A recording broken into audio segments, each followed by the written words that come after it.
A very good evening to all of you and a very warm welcome on behalf of Krea University.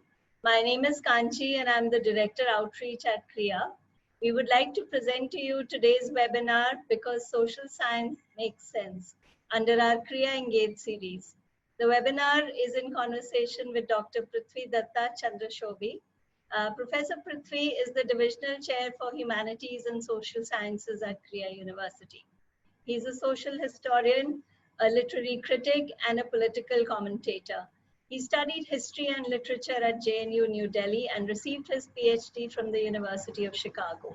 He's been a fellow and has taught at the University of Chicago, Center for the Study of Developing Societies, Delhi, San Francisco State University, Karnataka State Open University at Mysore, and many others. Prithvi's research interests include the history of dissent, Indian intellectual and religious imaginations, literature, and political theory. He has published widely on these themes, both in scholarly forums and in popular media. He has been a frequent contributor to the Indian Express, to the Outlook, and now writes regularly for the print.it. He also writes extensively in Kannada and is a well-known Kannada columnist. Dr. Prithvi, most welcome on this platform today. And I think we have a huge number of people already signed in and they're waiting to hear from you. And we could begin with, what is the purpose or the importance of studying social sciences? Over to you. Thank you, Kanchi. It's a great pleasure to be here. And it's very gratifying to see almost 150 people interested in listening to us on social sciences. And so what I want to do today is to talk about how I understand social sciences and the purpose of social sciences and how we do social sciences, both research and teaching of social sciences at Krea University. So that's the larger goal of this conversation. So let me take the conversation back in some ways to the origins of social sciences. I say this because, generally the understanding of those who study social sciences, be it history or sociology or political science, is that of people who didn't want to either do dissection or people who didn't want to do math. So that general understanding of sort of disinterest in either quantitative subjects or in science in general is far from the truth if you actually look at the intellectual origins of social sciences. So that's why if we talk about what is the purpose of social science, I see two different but connected themes emerging, in response to that question. One is the goal of social sciences has been from its early days in the early mid-19th century to understand the world as it existed, right? And mid-19th century was a time of great tumult. We can talk about that a little bit more later on, but those were the days when industrial revolution was happening, democracies were emerging, people were moving into cities, traditional social order was breaking down. So it became important for the people, for thinkers of that age, philosophers of that age, to understand what was happening to their society. So they wanted to study their societies exactly the way they studied the physical world or the natural world. So they, some of these early philosophers wanted to understand whether they could come up with the equivalent of physics for human society, right? That's how social science, the science part of social actually begins. So the idea is that you produce objective understanding of the society. That's one part. And that legacy we continue, we hold on to until today. The other part, if I were to very briefly put that, is to change the world for the better. That is the moral aspect of social studies. It's not simply the social sciences. It's not simply to see the world as it is, with all its deficiencies, with all its problems, but to try and intervene in that. So when we become economists or when we become political scientists, we're not simply becoming professionals. We have an ethical obligation to actually try and make the world better. So social science has both these legacies which it has inherited from the 19th century, and it has cultivated and developed those legacies.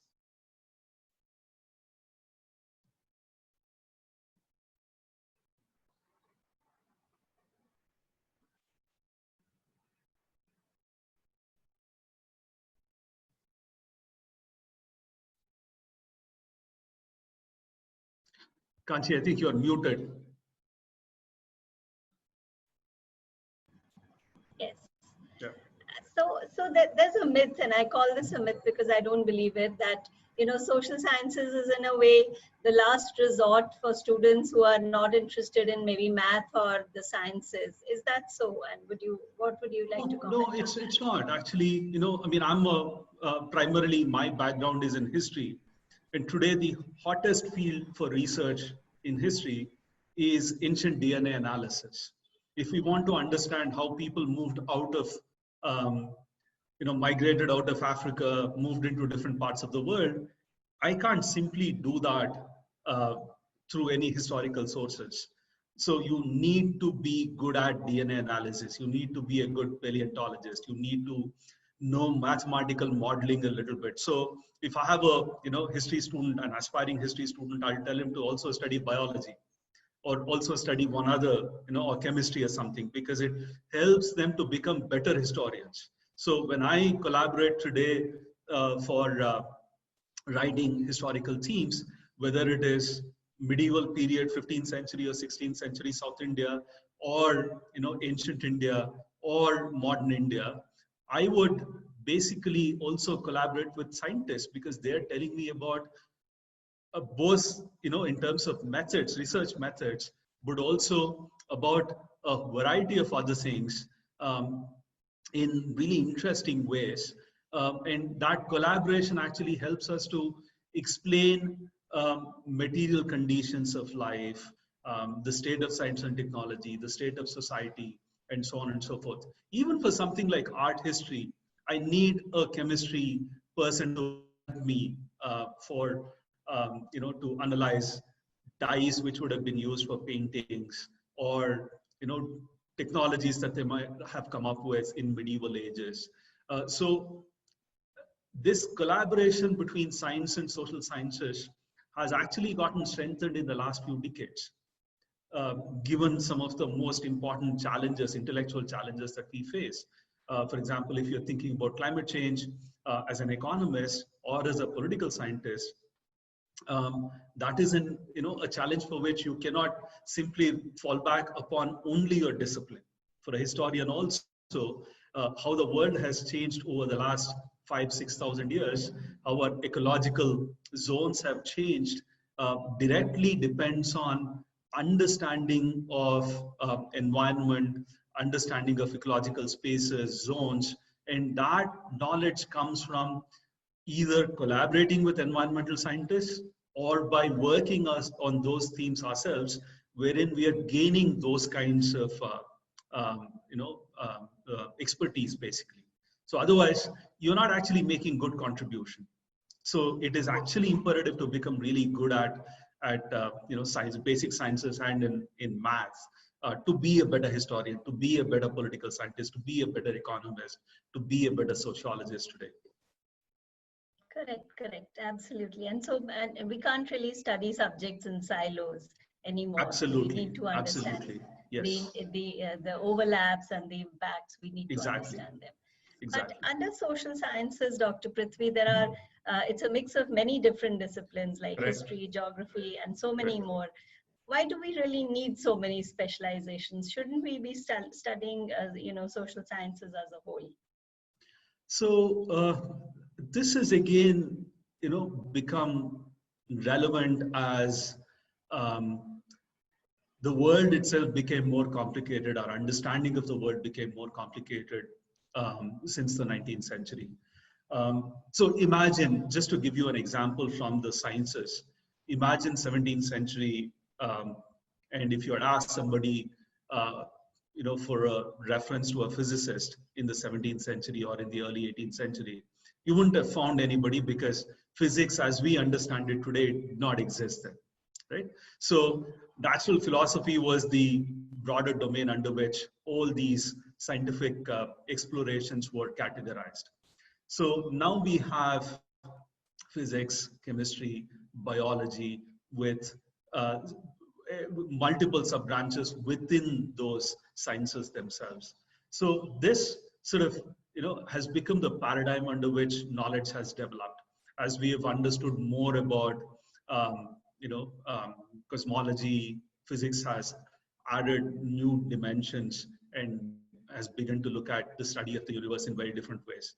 Chemistry again has developed in very remarkable ways over the last 150, 200 years, and similar developments have happened in biology, right? So the social science story is somewhat similar in that sense. So you have with colonial expansion, with the European entry into all parts of the world, whether it's North and South America, Australia, Asia, and Africa, we learned more about the world, more about the societies, more about geography, more about economies, people, and so on and so forth, all of which got categorized in different silos. And also disciplines began to investigate very specific questions. Just to give you an example, in sociology and social anthropology, you study social life of a society. You study social institutions. You study how social change happens, the nature of everyday life. In political science, you look at government, you look at public policy, you look at the political behavior of people, right? In economics, you study economy, banking, and economic activities, and so on and so forth. So these disciplines became relevant as the world also became more complex, and specialization in each of these fields was extremely relevant. And it is evident to anyone who thinks about this, because look at economics itself, right? You can't specialize in all of economics now. It is so complicated and it's so complex. You pick one specific aspect of it and you learn more and more about that. And in the same fashion, geography and so on and so forth, all these disciplines have become really huge. Same, to conclude this point, same is the story with my own discipline of history.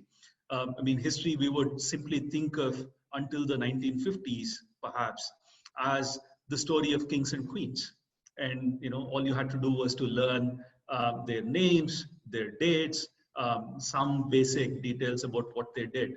But today, as I was saying a moment ago, history is also about ancient DNA analysis. History is also about ecology and how human beings impacted environment and changed those environments, those ecological zones, to build cultures, to build civilizations. So how did they harness natural resources which existed in one place? So you could write a historical work without a reference to a single name, right? A single person's name. So that sort of has made our intellectual engagement with specific domains of knowledge fairly complex. And it has also necessitated very specific boundaries within which we have to work. But having said that, specialization has become one of the markers.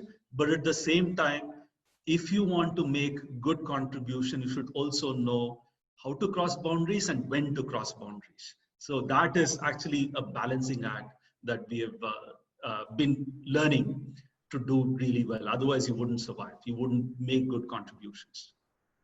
Absolutely. And probably that's why you are at Krea, Dr. Prithvi. And Krea has pioneered the interwoven learning model. Right. And why don't you please let us know how Krea is taking on the study of social sciences at Krea under this kind of learning?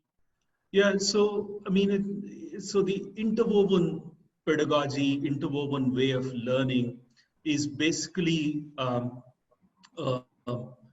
way of sort of phrasing the 8 guiding principles that we have to learn anything and everything at Krea, right? What do we want to do through that? We focus on, I mean, what are these 8 guiding principles? We begin with interdisciplinarity, about which we were talking just a moment ago. I might be a historian, but I also dabble in literature and in political theory and in analysis of politics and in religion, because those are my interests. That's how I connect dots. So we all become, good at connecting dots, moving beyond what gets defined as our disciplinary boundary. So interdisciplinarity is something which is extremely important. So the other way in which we have at Krea talked about interdisciplinarities is by talking about porous boundaries. So the boundaries are porous. You move across different disciplines, and which is one reason why at Krea you might be doing a politics or a social studies major, but you could do a minor in chemistry or in biology or in environmental sciences, depending on your interest, or even in computer science or math, right? So the boundaries are porous, and your interests are what will drive your learning. So apart from interdisciplinarity, we also emphasize on how ideas emerge in each discipline, right? One example to that is just the conversation that we have been having over the last 5 to 10 minutes, right? If you ask me about the purpose of social science, I have to go back to the origins to talk about how the purpose of social science, the project of social science was understood and how it evolved. So this is the historicity of ideas, how ideas emerge through time and how they become relevant to us. So this shift, these changes in ideas are what we keep track of. So it's not just the latest fad in economics. I mean, today someone might say free market is good, but we also want to understand under what context the ideas of free markets actually emerged. What other competing ideas existed, for free markets. So similarly, in other disciplines as well, you want to understand how ideas evolve, how frameworks emerge. And so that's the historicity of ideas. We take ethics seriously. We take the connection to the real world very seriously. Those two things actually give us the context to study any subject. So it's not just about learning in the classroom, but connecting it back to a real world problem and come up with a solution which is ethical. Again, just to go back to the free market example, right? Free market, as long as it leads to greater equality, is ethically justifiable. But if the outcome is not greater equality, if the outcome is greater inequality, then we have to rethink what free market is doing to us, even if it produces greater wealth. So that kind of ethical discussion is something that we try to embed into our analysis. Our courses are writing intensive. We ensure that we look at data, we look at quantitative and mathematical modeling and all we do. And finally, and perhaps most importantly, we also take into account some of the big questions which have not been answered in our disciplines, right? What are the remaining big frontiers for us? What are the big questions that human beings have perhaps asked and not answered? So can we attempt to think about those questions? So the way we try to do not just social sciences, but all disciplines at Krea is to keep all these 8 principles as our guiding principles, not just at the university level, not just at the level of one discipline, one honors program, but in each and every course that we offer. We want to foreground writing, we want to foreground research, we want to foreground ethics, we want to foreground real world connection. So if I'm teaching a class on an Indian epic, let's say on Ramayana, I want to establish how it is relevant to our life today, our lives today. Otherwise, it doesn't make any sense. Why should anybody study anything if we don't establish the relevance? So that's the broader approach that we take. And we call that interwoven pedagogical principle. But these are the 8 guiding principles which help us to think about how we should approach any subject. And you would say it's very different from how it's taught at other universities or maybe in India and across the borders? I think one way of looking at it is we have tried to we've tried to think about what are some of the best practices which will make a critical difference in our in our educational endeavor, right? When we are putting together a curriculum for a subject or for the whole entire university and undergraduate curriculum. What are the best practices we should definitely have in our mix? And what we have done is extensively look at best practices across the world and see what unique spin we can provide to that. And it's in that sense, I think, we are able to offer something which I'd say, which I'm proud of, and which is different from what one gets elsewhere. Right? It's not just in this ability to study history and biology together, but in how all of us contribute to the making of the curriculum at Krea. I mean, all of us, all the faculty members over the last 12 to 14 months have met together and discussed what goes into physics curriculum, what goes into mathematics curriculum, what goes into computer science curriculum. Typical university, that doesn't necessarily happen. I mean, a historian is not going to be invited to a discussion on computer science curriculum. But what this helps us to do is to engage in a conversation across different disciplines so that I can collaborate with a physics professor and a biology professor and offer a course on time, which we look at from all these three different perspectives. Or I can collaborate with a computer science professor and offer a course in the history of computing technologies or a history of Silicon Valley. All of these are, examples that all these examples that I'm giving are courses which any of you, if you were to come to Krea, you will take, right? So if you're graduating with a degree in computer science, you might take one of those electives in computer science with someone like me who may not have anything to do with computer science. But there are things that together we try to do wherein we want to show how Silicon Valley of the 1960s was a particular kind of place which enabled innovation, which enabled people like Steve Jobs to come to the fore and succeed. So what kind of an ecosystem was that? So there is a historical perspective that I want to bring into that, whereas a computer science professor might come in and explain some of the more technical details. And we might have an economics professor who will collaborate with us to talk about economic changes that emerge as a consequence of this. So this is where I think, definitely in India, but across the world, I mean, we've all had experiences either as students or as faculty members in different places across the world. We see this as a tremendously exciting possibility for us to, bring to fruition. So that's what we've been, excited about, and that's what we have been engaged in for the last. I'm sure. Dr. Prithvi, I'll just ask one more question, and I'm sure it's one of the questions that has been asked in the Q&A because we always get that in our webinars. The students would like to hear from you, what are the professional opportunities for students who are studying social sciences? What kind of careers can they explore? So if you could just touch upon those, sure. I'll take chat questions after. No, I'm sure there are going to be many more questions on this.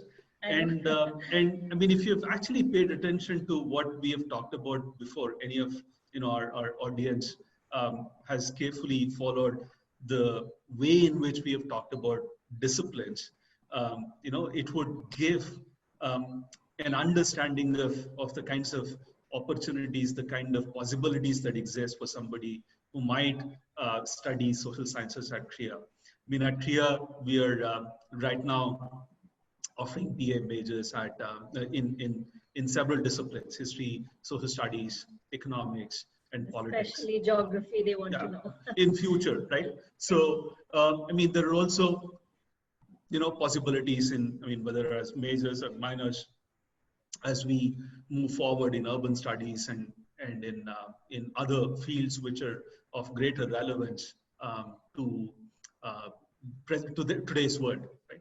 So the way I think about professions and opportunities is somewhat different, right? Traditionally, if somebody got a degree in history or in a postgraduate degree or an undergraduate degree in history, typically either you go and become a teacher, a lecturer somewhere, or you write civil services exams. Those are the traditional choices which were available. And I've had parents, when we go for KIC, when we used to go for KICs last year, I've had parents who would come and ask me this question. So what do historians do these days? And my answer is they go and work in a biology lab. They go and work at Google. I've had friends who are with me in history programs at graduate school who are being offered jobs at Google. And that's the future that I want for my students as well. So we're looking at people, training people who could go and work in not just in government, in private, in non-governmental sector, in journalism, but also in museums, in the digital world. We're also at a moment in our own history, in human history, when we don't know what kind of professions actually exist in 20 years time, right? So the way we understand future jobs, professions has to change. And one of the ways in which we have tried to address that is by being intellectually nimble, right? By being adaptable, by giving a variety of skills to our students, but also to give them a sound foundation in multiple disciplines, ways of thinking, which would stand them in good stead, because the unpredictability of the near future is something which is getting reinforced by what we are experiencing right now at this moment. And that has bearing on specific kind of jobs and professions that we can look at. But what I see as a possibility for a Krea graduate is being able to adapt himself or herself to any kind of professional situation, right? I mean, of course, you'll graduate with certain skills and domain knowledge, but you will also be able to parlay that into careers in a variety of fields. We can talk more specifically if there are specific questions addressing disciplines themselves. Yeah. So I'd like to first ask you this very interesting question, which Aditya Nair has asked.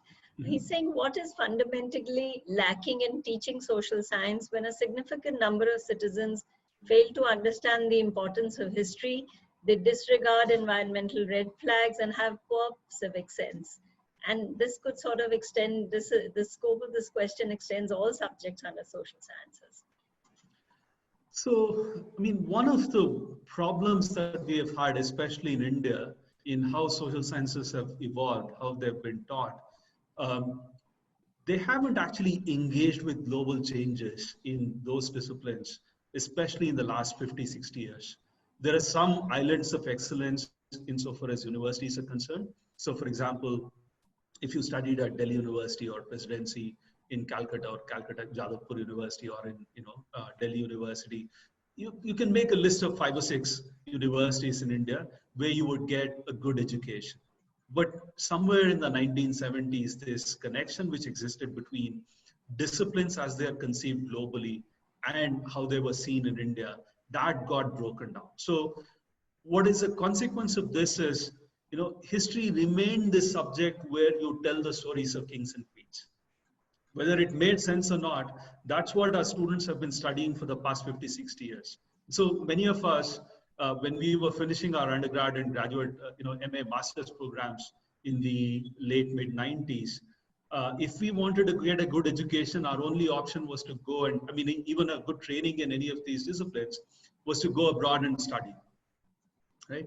So the problem again is fundamentally this inability to think of the object of study. If we are thinking about the study of the past in the context of history, to think of it as incorporating a variety of different fields and not just political history of a certain kind, or the history of kings and queens. Same thing is true of politics also, right?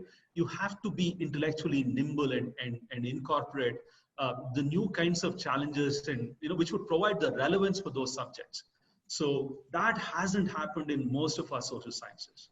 One last point, if I were to take the example of economics itself, this is a conversation that we were having in preparation to this webinar.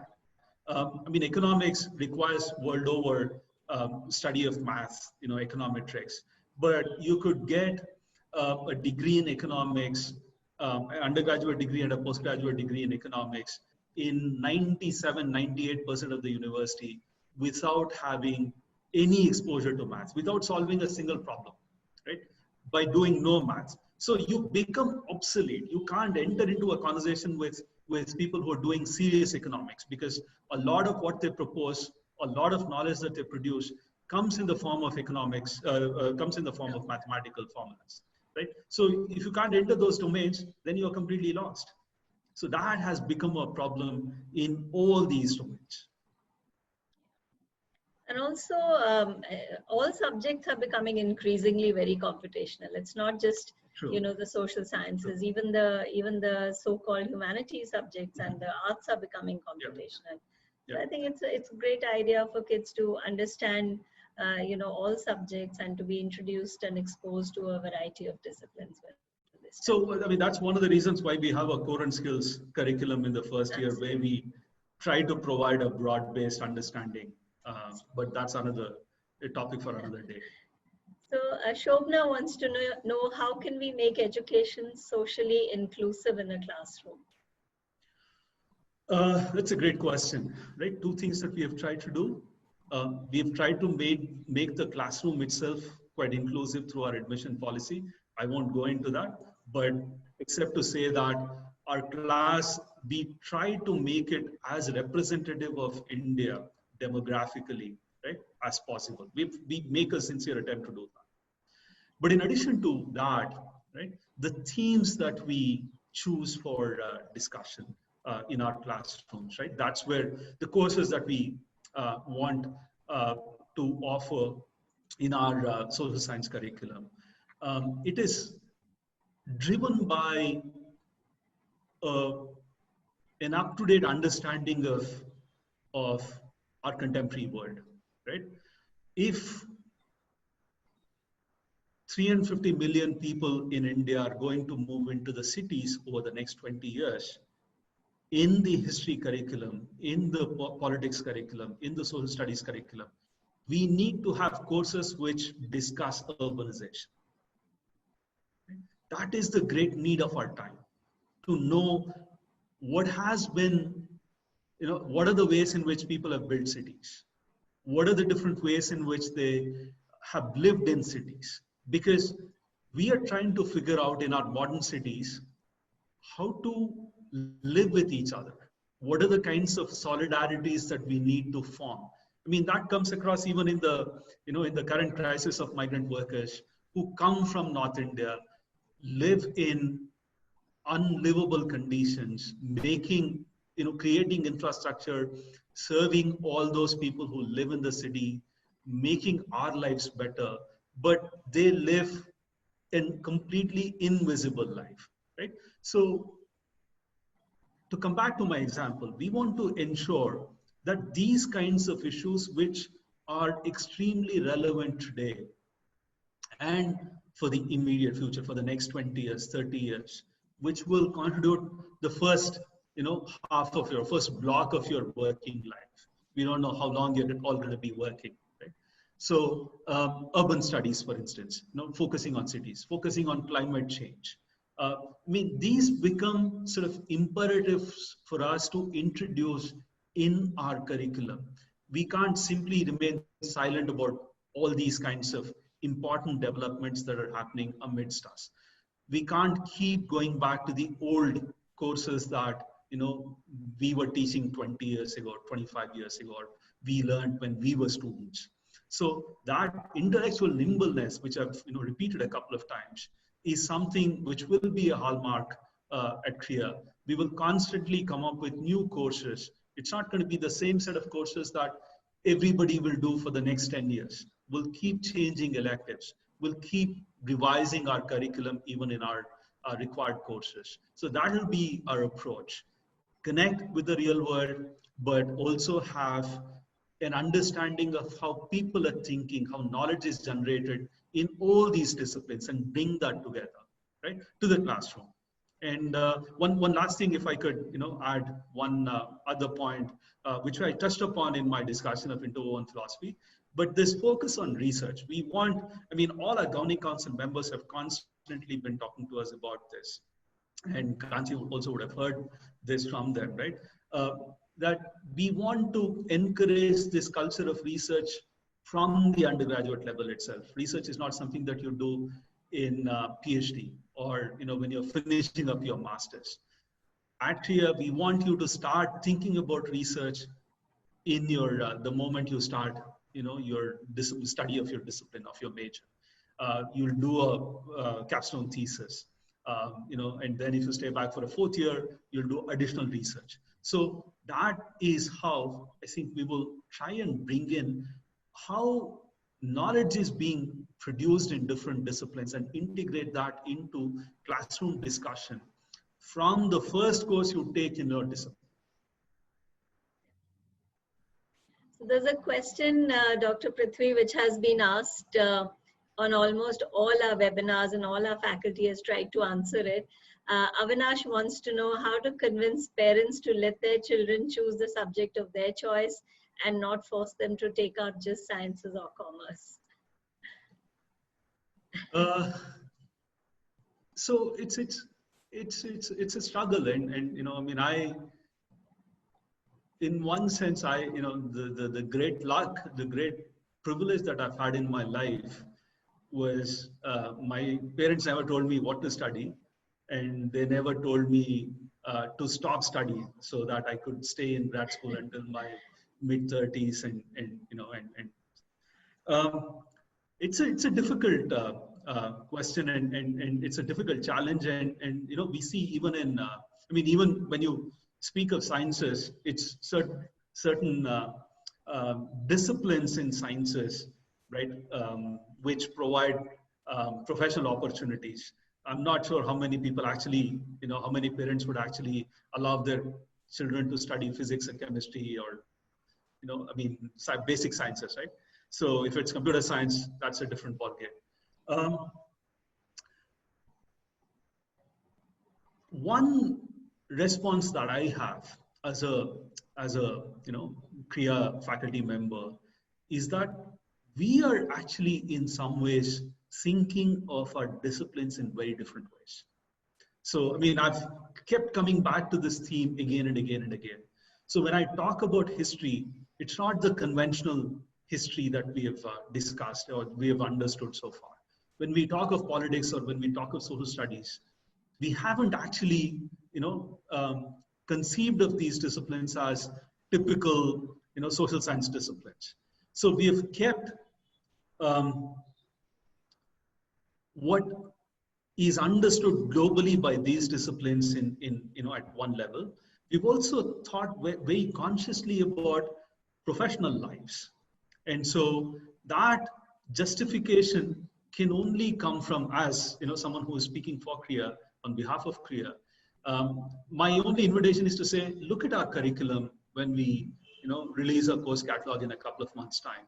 And if that doesn't give an indication of how one could actually intervene in the world by studying history, by studying politics, how one could build a great professional career and a fulfilling life, if that is your passion, if that's your interest. Because we're not stopping you to, just studying Indian Constitution in politics or some other conventional theme of political science.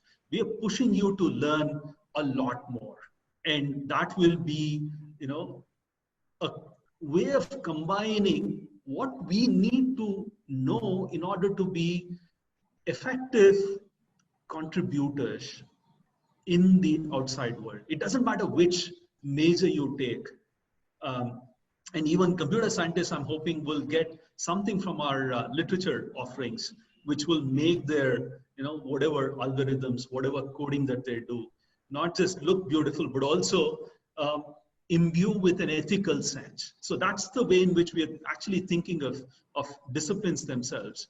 And so I don't think anybody who is studying social sciences or anybody who is pursuing a subject of their, about which they're passionate, will be at a disadvantage as opposed to somebody who takes economics because the prospects for job in economics are greater, or computer science because the prospect of jobs in computer science will be better. So, I mean, my own sense is will be able to do something at Krea wherein regardless of what you study, you should be able to have a good professional career and a really fulfilling life. I mean, that's the responsibility we take very seriously. Yeah. And the kind of transferable skills that they'll develop during this course of 3 years. In fact, there's a very interesting factoid that I read the other day. It said about after about 3.5 years of graduating, the proportion of social science graduates in employment is higher than that of the graduates of STEM subjects. So immediately the STEM subjects graduates might get better jobs, but down the course of their future, the other streams sort of pick up better. So I will actually, there are lots of questions, Dr. Prithvi, but I'll pick up a few which are, just staring out at me from here. So Arman says, keeping in mind the blatant politicization of history, what would you suggest a citizen to do to get an objective, unbiased view of history? A case in point being how people should not only know about the glorification of kings like Akbar by their biographers, but also have at least a rough idea about how Orthodox Islamic historians often criticized him. If you take our, no, I mean, if you, so I mean, this is a question we take very seriously in first year itself. One of the core and skills classes that we teach is a class called Exploring Social and the Historical. And, one of the first readings that we give them is a book chapter that pretty much tells as bluntly as a person could, that there's nothing called objectivity in history, right? So this quest for objectivity is something which we sort of try for but fail at. If that is the case, the counter question is from anybody, right? From the person who asked that question will be, why should I study history? If I can't know anything objectively, if I can't hold on to a truth, why should I study it, right? So I think that is where we have some answers as to what kind of a responsible, ethical scholarship one can produce about any historical figure, whether it's Akbar, Krishnadevaraya, whoever it is, right? So Akbar is generally seen as someone who was a lot more open towards people of all faiths, and he's famously known to have organized interreligious dialogues and so on and so forth. All of which is true, right? And he wasn't, he had, he followed Sufi saints, he had clashes with Orthodox Muslim priests. All this is recorded. So, I mean, a question comes up. When you look at someone like, his grandson Dara Shukr, who's a similar figure, but he ends up being a tragic figure in Mughal history. What was wrong with Dara? Why was he a failure, whereas his grandfather became perhaps one of the greatest figures of Indian history? And also, in my mind, if you had to choose one person using whom you could understand medieval India, it would be Akbar. Akbar would be my pick. I'm saying this because if Akbar succeeded in building an empire, in reforming administration, in doing a whole lot of things, it's also because he was cutthroat, he was cruel, he broke no dissent. It wasn't as if he was warm and fuzzy. Those are the qualities which Dara seemed to have lacked. So when you provide an assessment of Akbar, you're going to have to bring in all these different aspects. If he was not going to, be considerate towards someone who opposed him and, would cold-bloodedly murder him, I mean, that's also part of the historical record. I can't ignore it. So one of the obligations that a historian has is to two things. One, consider all the evidence that he has or she has access to and interpret that, keeping in mind the context in which that record has been created. So if Abul Fazl has written, a biography of Akbar, being his friend, he might praise him. If there is a critic, someone else, an Orthodox Muslim thinker of his time, he might criticize him. I am obligated to keep all that record together and interpret that. I'm also obligated to remember that I don't have everything that I might actually need to come up with an assessment of Akbar. So whether to praise him or to criticize him, I have to keep the absence of historical record also in mind. So that balance, if you keep, then you can stake the claim for producing a historical knowledge of a certain kind, which will be respectable, which will be balanced. Someone might criticize it. Someone might say your reading of this source is not proper, but they would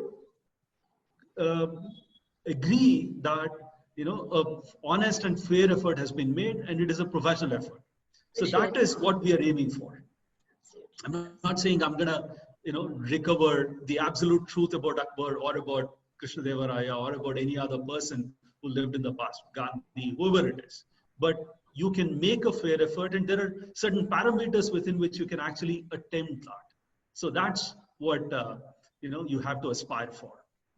One of the students wants to know, do you think studying of social sciences can help in us tackling terrorism in the in the state today? I think so, because you can't think of terrorism as a law and order problem. It's not a problem that you solve by sending more police, by sending more security forces. It has any unrest, any social dissatisfaction, any demand for breaking away has its context in social, economic, and political factors. So you have to study those. You have to understand the context in which a sense of dissatisfaction, a sense of alienation is emerging. You could say we don't want anybody to become violent. You don't want anyone to threaten the integrity of the nation. All those are fair demands to make.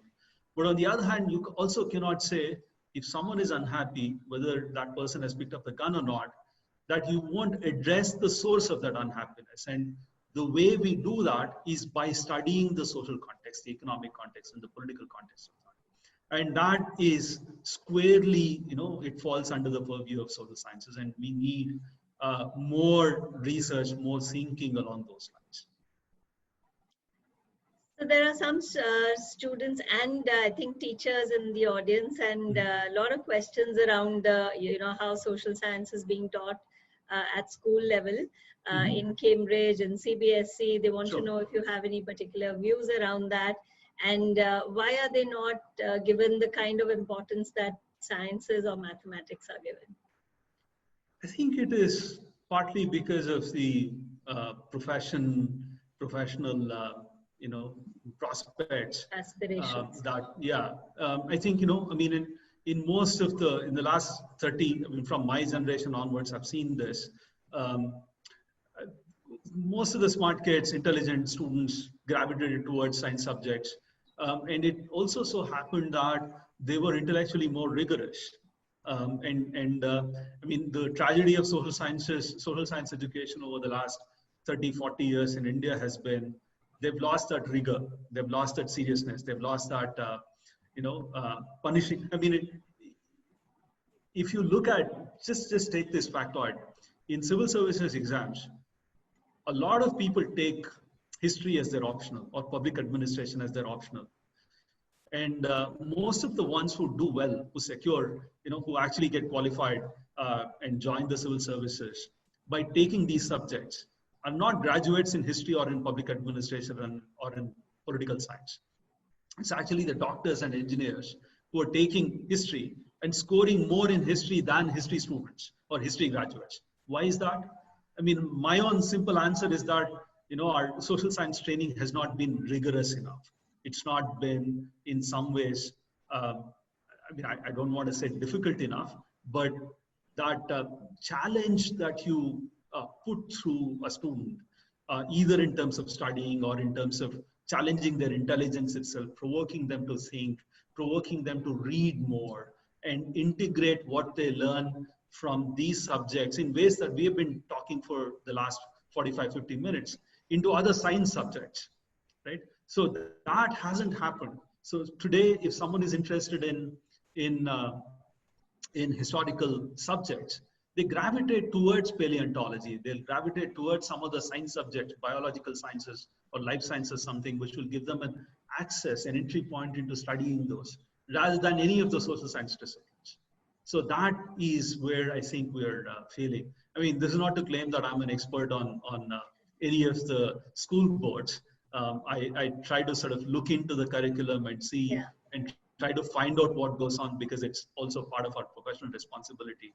But I think in general, there is a loss of rigor in social sciences and humanities over the last 4 or 5 decades, which the broadly belief contributes. that, and also the belief that social sciences is somehow more theoretical and it doesn't have the practical, side to it. That's what's that's also something that people believe actually. So can we have, an understanding of how we could have the immersive experiences a part of social science learning? No, I think, Specifically history. No, sure. I think, two things that we are trying to do with respect to sort of real world connect that we talked about earlier, which is one of our guiding principles, and research, which is another of our guiding principles. We want to make sure that learning doesn't happen only inside the classroom, right? We want them to think of the outside world and its needs. And we are thinking of it in 2 or 3 different ways. And I'll just give you a couple of quick examples in the interest of time. One way in which we're thinking is to have them engage with the outside world, whether it's in the nearby regions, or in the city of Chennai itself, or wherever, as part of their coursework. And of course, we have summer internships, which our students are going to embark upon in a couple of weeks of time, which again helps us to connect them with independent research projects, some of which are actually being curated by my colleagues. So my colleagues themselves will take students as their research assistants for summer projects. But they also go out and do internships at other institutions, which are all carefully selected, keeping in mind our curricular needs. So we want to connect classroom learning during the term itself and afterwards, right? The final point that I want to make in this context is, particularly in the context of history, what we've also been trying to do, and this we have taken up as a commitment, is to have our students as part of their assessment, right? I mean, I don't want them to write a final exam in the last week of the term and feel as if they've learned everything. We'll keep assessing them throughout the term, and that continuous assessment is one thing that we do. But the other thing that we are seriously planning to do is to have our students produce, we have a great media lab, we have our students produce a VR AR module. It could be a short 3-4 minute assignment video, VR AR module, virtual reality and augmented reality module. We have all the equipment, which could be consumed by a high school student. Let's go back to the Akbar example itself. If you want to recreate, an interreligious dialogue that took place in Akbar's court in 1670s, 1570s and 1580s, we will make that happen through our VR AR modules, and students will be graded on that. Why do we want to do this? Because we want them to think of the social sciences that students learn in their schools. There's textbooks we cannot change, but we can give them some resources based on our own learning. And this is one way in which we want to recognize the lacunas which exist in educational system itself, and use our classroom, use the intellectual brain power that our students have to address those kinds of lacunas. This is the kind of connection we want to build with the outside world as well. Right. And I think that also answers a lot of questions that are coming up, which are asking how do we make the studies of social sciences more interesting. There's a student who said it sometimes gets very boring. So I think if we sort of bring in all these kind of elements, that will also become very, very interesting. So Shalini, and I believe she's a faculty, has written that the sense of alienation or the feeling of singular existence is largely because social science has been marginalized in school and college level. Sure. When we don't know the root cause of a problem, we can neither understand the problem nor solve it. Don't you think history should remain compulsory subject even in science or commerce streams? If a student gets it gives the student an overall perspective. So, I mean, I am, in absolute agreement with that. And one of the ways in which we address these kinds of questions is by having a current skills curriculum, which our students go through in the first year. So the 11 courses that we do, in the first year, in various guises will bring back the historical experience and keep it front and center. And the other, this I again mentioned earlier, one of the guiding principles that we have is historicity of ideas. How do each discipline emerge? How does it emerge as a discipline? What are the transformations which take place? And I mean, funny, the mandate that my vice chancellor has given to us, the history department faculty, is not to think of ourselves as historians who teach history courses. He said, be like locusts. Go to every discipline and talk about how their discipline has historically evolved. Right? So there are different ways in which we want to bring in the historical experience. It could just be one lecture, right? I mean, one of the things that I do at Krea in the first year is to give maybe a lecture or two in the data analytics class. I have nothing to do with stats, right? But if my students have to have a sense of what data is, it requires a social scientist to come and explain how to think of data. And I have that training to contribute to a data analytics class. And all of us go and teach in different subjects, precisely because we can provide some additional dimension which only if you are in that silo you would miss. And this is one way in which we are rehabilitating history throughout our curriculum, regardless of the discipline. So that's something which we have kept in mind very seriously. So Arman says, do you feel that in a quest to use history for political dispensation, it is twisted and presented in a way that totally ignores the contextualization of history, which you just touched upon? It has always happened. Unfortunately, it's not a new story. It did not start in the last decade or 2 decades. I mean, we've had, if you go back to the beginnings of the history when states were formed, when empires were built, the earliest historians were the ones who were writing poems praising kings. I mean, they're all being, paid to write very pleasant, epic poems, which would increase the sense of greatness that a king always felt. So, I mean, I don't say this to say mean that the situation is entirely hopeless and we can't do anything about it. It actually compels us to be more responsible, especially the ones who claim to be professional historians. So I mean, the way I take my own responsibility seriously is to intervene in these kinds of conversations, into these kinds of debates, and bring some perspective back. And whether it happens in scholarly forums or in newspapers or on television, you have to intervene. You have to reclaim the status, the place, position of a professional discipline and of a professional scholar who will ground all these issues in a particular way. And I mean, there could be comments, there could be criticisms, that's fine. But it is important to us to provide that context and to reclaim our ground. And that I see as the obligation. And just to, I mean, touching back upon several questions which talked about how social sciences have become irrelevant or how history has become irrelevant in our modern day. If that has happened, it's because the professional historians or professional political scientists or sociologists haven't reclaimed their ground in public debates, right? They have to be front and center and questioning spurious claims that people might make.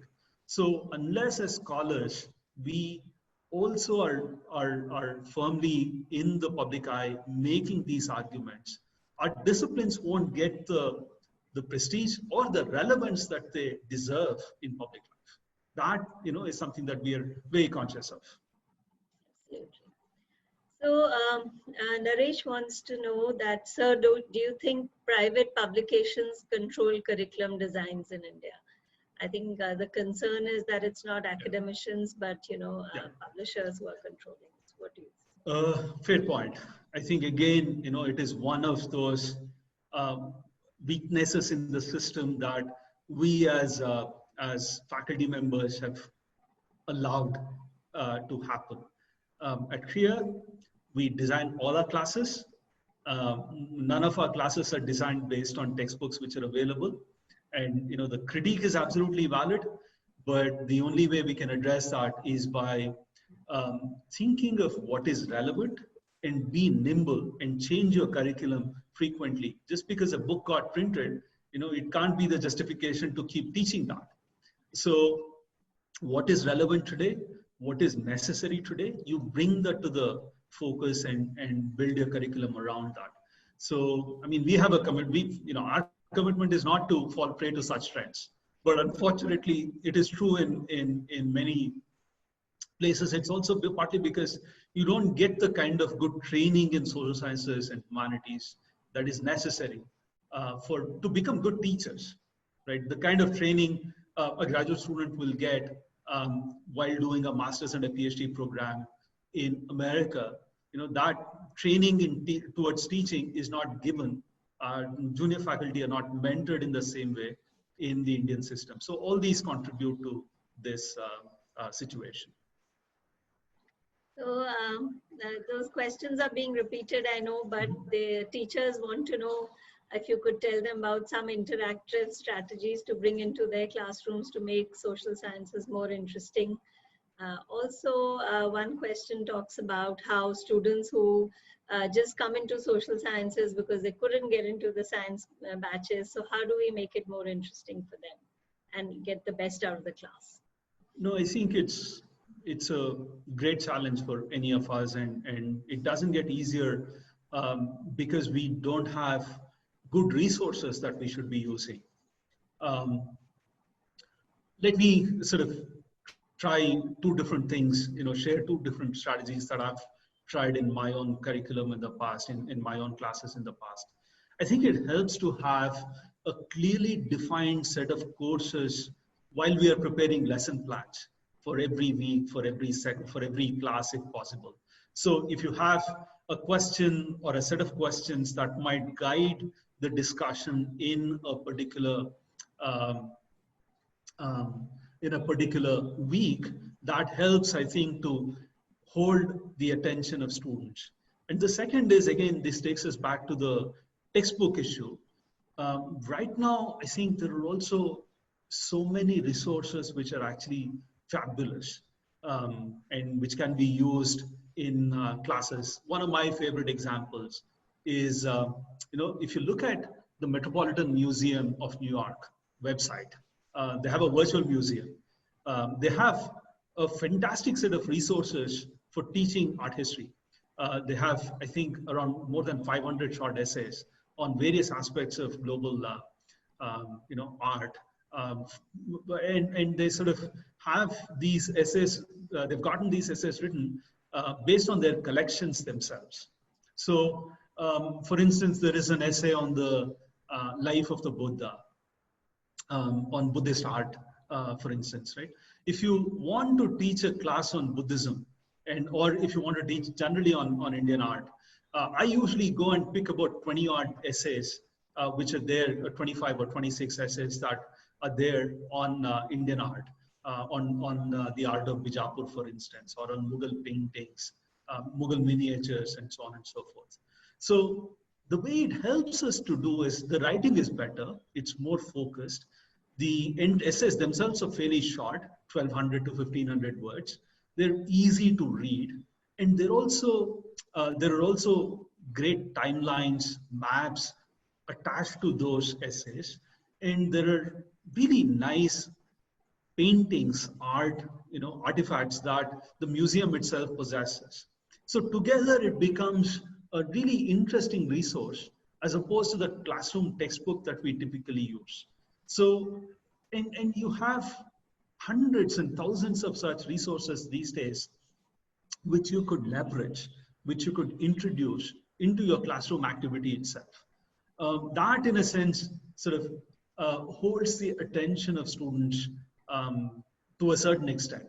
I mean, unless we make the subject matter also really interesting, it becomes very difficult to hold their attention.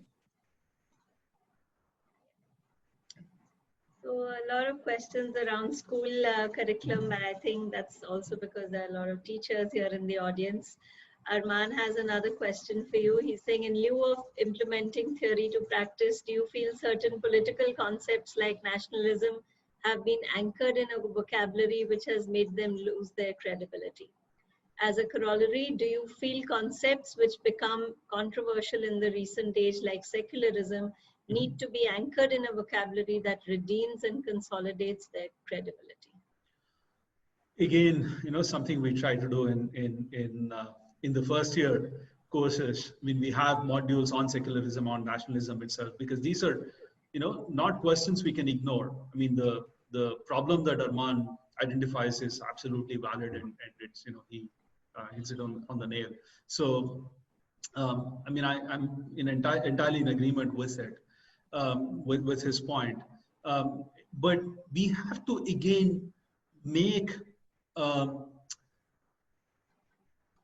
students, whoever is in our audience, aware of the complex trajectories of nationalism, right? So, I mean, this takes us back to the point I've made a couple of times about how these ideas have a history of their own, and recognize that history, and then, think of the possible ways in which you could actually recover positive understandings of the nation, right? So if nationalism has a particular kind of birth in the 19th century Europe or in 18th century Europe, there are people like Gandhi or Tagore or Ambedkar who have given their own inflections, their own understanding of nation, of what kind of a society is nation, how should we reform this, which is a very different take.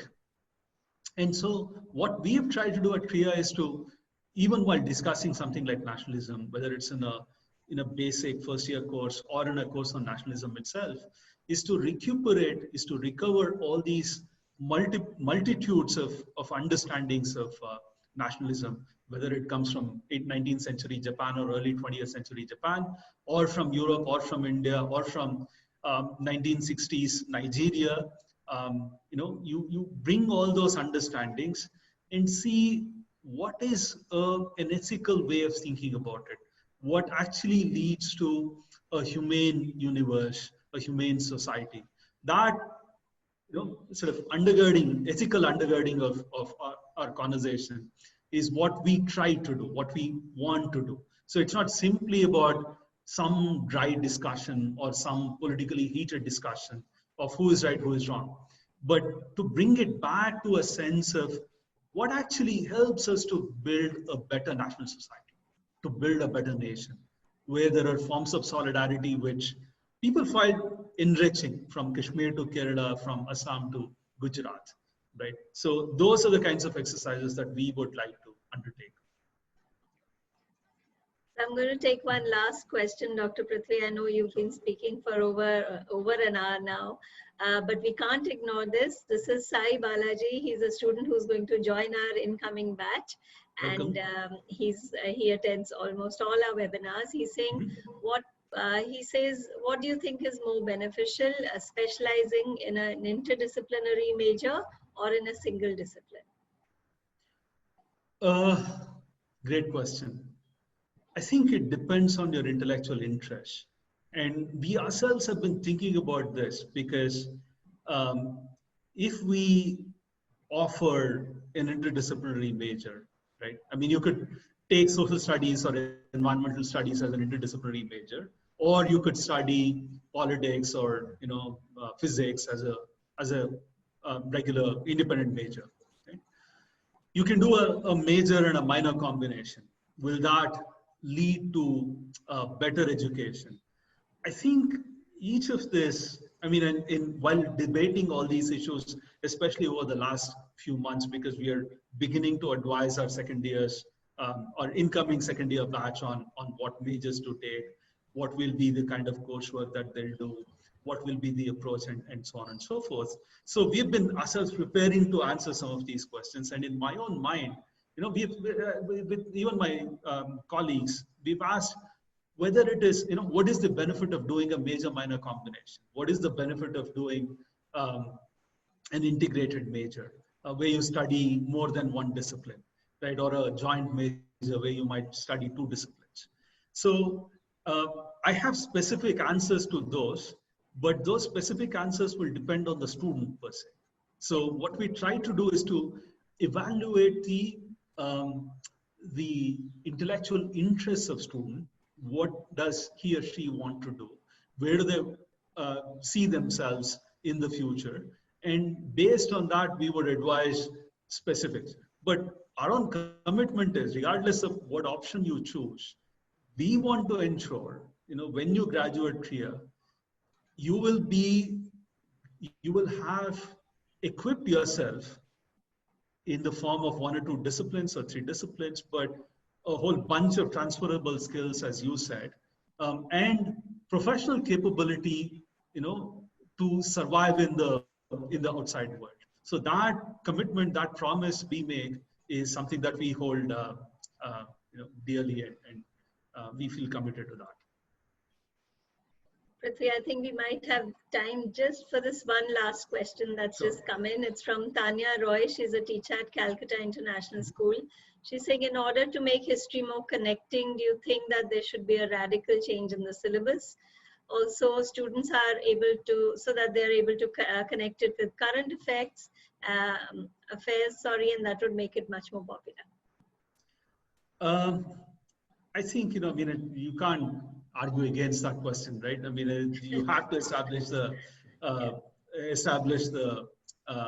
relevance of any subject. Otherwise, if we are simply telling the story of Krishna Deva Raya as if he makes no sense to us, other than the fact that he's a great ruler that one can be proud of, it makes no sense. So you have to bring it back to the present. I mean, one of the ways we do that, I mean, even in some of our KICs, when we do KICs in Delhi, we take them to the National Museum. We put them outside the entrance where there is a replica of the Girnar inscription of Ashoka from Gujarat, right? So there is a replica of that where the inscription itself is inscribed. And we spend quite a bit of time talking about how the text of that inscription, how the symbolism which is present there, how Ashoka and the figure of Ashoka itself is so central to our imagination of India as a republic. How Ashoka comes back again and again in our national flag, in our national symbol, in ways we think about who we are as a national society. Because we want to appropriate something from him, of him, because we think of him as someone who gave a good, positive, outlook, sense of belonging in the world. So that connection makes Ashoka come alive to students. Otherwise, he's a dead king who lived 3,000 years ago or 2,500 years ago. What do we make of him today? How does he continue to be relevant is a challenge for all historical themes that we constantly have to go back to.